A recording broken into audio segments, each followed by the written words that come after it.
ఏడిపోతున్నావు? తీసుకోవచ్చు. మళ్ళీ ఎప్పుడు వస్తావు?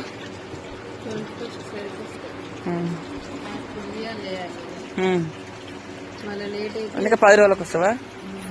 మళ్ళీ అప్పుడు ఇద్దాం. నువ్వు అత్తమ్మ ఇద్దరు రండి. మళ్ళీ వస్తావా అత్తమ్మ?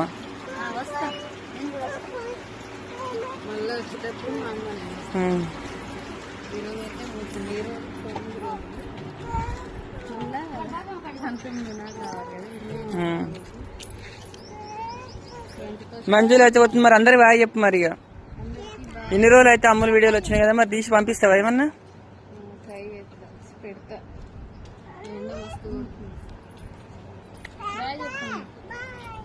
బాయ్ బాయ్ చెప్పు. బాయ్ చెప్పు. మంజులు అయితే వాళ్ళ అమ్మ వాళ్ళ ఇంటికి పోతుంది. పాపని చూడండి లాస్ట్ గా మళ్ళా వచ్చినాక 10 రోజుల తర్వాతకి.